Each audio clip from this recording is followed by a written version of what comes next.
Chapter 1. The Unexpected Call to Arms. April 2001, Westerland, Silt. Willi Witte sits down to recount a memory that has remained vivid even after so many decades. It was 1945, and the echoes of war were everywhere. Young men like Willi had been drafted, trained, and were now eager to return home. But war, as Willi would soon learn, was unpredictable. The training camp had ended on the 8th of March 1945. The young men, all 1,400 of them, were gathered in the crisp morning air, their breath visible in puffs of white. They had trained hard, and now freedom and the embrace of loved ones beckoned. But as Führer Moritzen stepped forward to address the sea of young faces, the atmosphere tensed. "The Führer has called you to arms already today," Moritzen announced, his voice echoing in the silent expanse. Germany was in grave danger, he said, and they were to be handed over to the Waffen-SS in unison. The news was met with a stunned silence. The deployment was immediate. 200 men to Vienna, 50 to Berlin, and the rest to Benešov near Prague. The initial excitement of the end of training camp was replaced by a heavy weight of realization. They weren't going home. Instead, they were heading straight into the jaws of war. There were long faces among the young soldiers. Some might have even shed silent tears, thinking of the families they wouldn't be seeing as soon as they had hoped. The SS had taken them without their consent. The feeling of being uprooted was palpable. As far as Willi could recall, most of them already had draft cards for the Army, Navy, or Air Force. But now, destiny had chosen a different path for them. Boarding the wagons, they set off in the direction of Keenslag. The journey was filled with a mix of anticipation and apprehension. When they finally disembarked at Keenslag, the sight that greeted them was an overwhelming sea of SS uniforms. Even before they could fully process their surroundings, they were divided into companies. Willi was separated from his friend, Harold Koopman, as they were assigned to different companies. Their quarters were in the village of Netwerschitz, which lay nestled in a small valley. The area was desolate, with a haunting emptiness that seemed to echo the horrors of war. The only respite was a former leather factory that now served as a makeshift kitchen and a movie theater, which was always teeming with soldiers seeking a brief escape from the grim reality outside. Willi and his platoon were housed in a former school. The classrooms, once filled with the laughter and chatter of children, were now lined with double beds for the soldiers. The diversity of the men was evident. They came from all corners of Germany, each carrying stories of their own, each hoping for a better tomorrow. But the war was relentless. The very next morning, rifles were distributed. The soldiers were tattooed with their blood group under their arms, a grim reminder of the risks they faced. They were still in their Hitler Youth uniforms, but the training was nothing like before. It was tougher, more intense, and unforgiving. Every ounce of strength, both physical and mental, was squeezed out of them. As days turned into nights and nights into days, Willi would come to realize that this was just the beginning of a journey that would test the limits of his endurance, courage, and humanity. Chapter 2. First Blood and Night Ambush. The days in Netwerschitz blurred into a routine of rigorous training and fleeting moments of rest. But the illusion of monotony was soon shattered when the platoon was thrust into their first real encounter with the enemy. It was a night like any other, with the sky draped in an inky blackness, punctuated only by the distant glimmer of stars. The platoon had been on high alert, with rumors of a Russian presence in the vicinity. The tension in the air was palpable, with each soldier silently praying they wouldn't be the first to face the enemy. But the silence of the night was abruptly broken by the staccato of machine gun fire. The Russians had ambushed them. The platoon found itself pinned down, with bullets whizzing past. In the chaos, they scrambled for cover, seeking refuge in the recesses of a nearby path. Here, shielded from the barrage of machine gun fire from above, they could regroup and strategize. Amidst the cacophony of war, the soldiers tried to make sense of their surroundings. The deep darkness of the night made it nearly impossible to gauge the enemy's position or strength. All they knew was that they were outnumbered and outgunned. By dawn, the relentless fire from the Russian machine guns had ceased. With the first rays of light piercing the horizon, the true cost of the ambush became clear. Many of their comrades who had been to their right lay wounded or lifeless. Most of the injuries were hack shots, indicating the close combat they had endured. Only a few had miraculously survived the onslaught. As Willi and his comrades processed the devastation, they received new orders. They had to join the remaining company, positioned on the other side of the road. But the challenge was immense. To reach them, they had to navigate a slope and cross a road that was in full view of the Russians in the nearby village. Adding to the peril was a dense brush they had to vault over. One by one, the soldiers made the perilous journey. Each leap over the hedge was a leap of faith. Willi's attempt was particularly harrowing. As he tried to clear the hedge, he became entangled. Suspended in the air, he felt like a sitting duck. From his vantage point, he spotted a Russian MG nest, eerily close. By sheer luck, the Russians manning it were dead, allowing him to eventually free himself after what felt like an eternity. Reunited with the company, they braced themselves for their next mission, an attack on the village.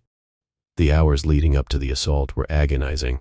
The weight of anticipation, the fear of the unknown, and the memories of fallen comrades weighed heavily on their minds. However, capturing the village proved less challenging than they had feared, but it wasn't without its own set of problems. Their rifle ammunition was problematic, sticking in the rifle barrels, adding an unexpected challenge to the combat. In the aftermath of the battle, as they combed through the village, the horrors of war were laid bare. Among the casualties was a dead Russian officer, from whom Willi took a pistol, but his brief moment of triumph was short-lived as a German Wehrmacht officer demanded the weapon. The village also bore witness to the brutalities of war. A Russian soldier was caught in the act of robbing and assaulting a woman. Without hesitation, he was executed on the spot. The village encounter was a stark introduction to the brutal realities of war. For Willi and his comrades, it was a lesson in the thin line between life and death, and the heavy cost of survival. Chapter 3. Shadows of War and Unspoken Bonds. In the aftermath of the village battle, a heavy silence enveloped the platoon. Each man was lost in his thoughts, processing the events that had unfolded. For many, it was their first real taste of combat, and the brutal reality of war had shaken them to their core. Willi's close brush with death, when he had nearly shot a German woman, haunted him. The woman had been trapped in a locked cellar and was merely trying to get his attention with a piece of pipe. That he had fired without hesitation was a chilling reminder of the hair-trigger nature of warfare. The incident served as a stark example of the fine line between friend and foe, and how easily mistakes could be made in the heat of battle. As days turned into nights, the platoon continued to face skirmishes with Russian forces. The enemy was relentless, and every encounter with them seemed to chip away at the platoon's numbers. The grim ritual of counting survivors after each engagement became a haunting reminder of the war's toll. One such evening, after a particularly intense skirmish, the platoon realized that a soldier from a neighboring foxhole was missing. With the weight of responsibility heavy on his shoulders, Willi was given the task of checking on the missing comrade. Venturing out alone in the dim light, with the ever-present fear of encountering the enemy, was a nerve-wracking experience. When he finally reached the foxhole, he discovered his worst fears realized. The soldier was dead. The sight of the blood-streaked rifle beside the lifeless body was an image that would remain etched in Willi's memory. Amidst the chaos of battle and the weight of loss, bonds of brotherhood were forged. One day, Willi overheard a deeply personal conversation between two officers. One of them, a squad leader, was speaking with their platoon leader. The latter, adorned with numerous medals, handed over a letter to the former, expressing his doubts about making it out alive and entrusting the letter to be delivered to his fiancée, should the worst happen. Such moments of vulnerability, where soldiers laid bare their fears and hopes, were rare glimpses into the human side of warfare. But the war wasn't just about battles and loss. It was also about survival and the lengths to which soldiers would go to earn recognition. The same squad leader, who had been part of the earlier conversation, later led a scouting party, seeking to capture Russians. The mission was treacherous, and many of his men did not return. Whether his bravery earned him the coveted Iron Cross first-class medal remained a mystery to Willi. But the fact that he had overheard the officers' conversation was a secret he chose to keep, understanding the weight of personal moments amidst the horrors of war. As days bled into weeks, Willi and his comrades continued to navigate the treacherous landscape of war. Every encounter with the enemy, every narrow escape, every moment of camaraderie strengthened their resolve. They were bound by a shared purpose, and a bond that only those who have faced death together could truly understand. Chapter 4. The Ravages of War. The landscape of war was ever-changing, with each day bringing new challenges and horrors. The once familiar towns and villages had transformed into battlegrounds, bearing witness to the devastating impact of the ongoing conflict. One particularly haunting memory for Willi was the aftermath of a Russian airstrike. As they approached the site, they were met with a scene of utter destruction. Horse-drawn carts, trucks, and countless people had been targeted. The once bustling convoy now resembled a kilometer-long graveyard. Flames still licked at the charred remains, and the acrid smell of burning flesh was overwhelming. Even 2 years after the war, Willi could still recall that haunting aroma, a grim reminder of the day's events. Amidst the destruction, there were scenes of desperate resilience. Tanks, which had run out of gas, were being blown up by their own crews. With each explosion, another piece of their dwindling resources was lost. The tank crews, having lost their armored behemoths, had to resort to cramming themselves onto the last remaining tank. Space was scarce, and the sight of these battle-hardened soldiers clinging to the tank was a poignant image of the desperate situation. But the war's impact wasn't limited to the battlefield. As they moved through towns and villages, they witnessed the consequences of desertion and insubordination. German soldiers, caught without proper marching orders or deemed traitors, were hanged. Their lifeless bodies served as grim reminders of the strict military discipline and the price of defiance. Amidst the chaos, Willi found himself in a village teeming with Wehrmacht soldiers. The need for proper marching orders was paramount. Without them, capture by the Feldgendarmerie meant certain death.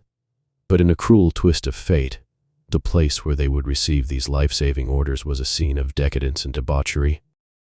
A grand castle in the heart of the town had been transformed into a haven for high-ranking officers. As Willi entered, he was met with a scene that seemed surreal against the backdrop of war. Officers, drunk on power and alcohol, reveled in excess. Women danced on tables, and in a shocking display, some even urinated into champagne glasses. The wild abandon of the party was a stark contrast to the grim realities outside the castle walls. Yet, amidst the debauchery, a moment of humanity shone through. An officer, perhaps moved by the plight of the young soldiers or simply tired of the hedonistic excess, issued them the vital marching orders. With these papers in hand, they had a fighting chance to continue their journey. The journey westward was fraught with challenges.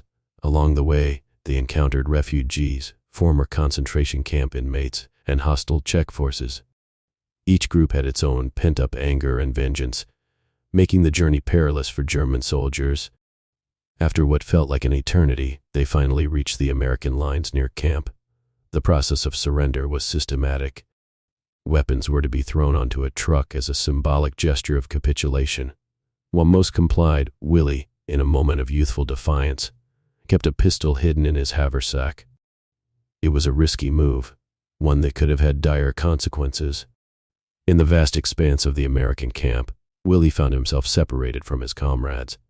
As he looked around, taking in the sight of countless other prisoners of war, he realized that this chapter of his life was drawing to a close. The weight of the SS runes on his uniform felt heavier than ever, prompting him to cut them off before his capture. It was a small act, yet it signified the end of one journey and the uncertain beginning of another. Chapter 5. Reflections and the Long Road Home.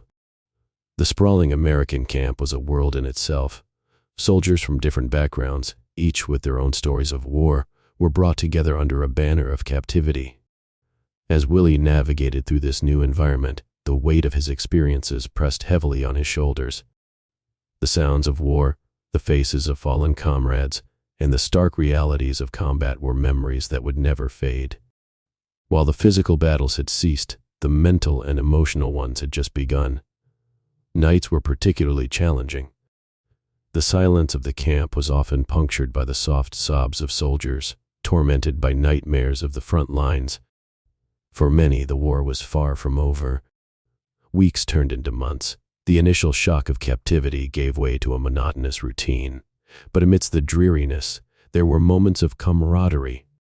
Soldiers shared stories, sang songs of their homeland, and dreamt of the day they'd be free. For Willi, these interactions were therapeutic. They provided a sense of normalcy in an otherwise chaotic world.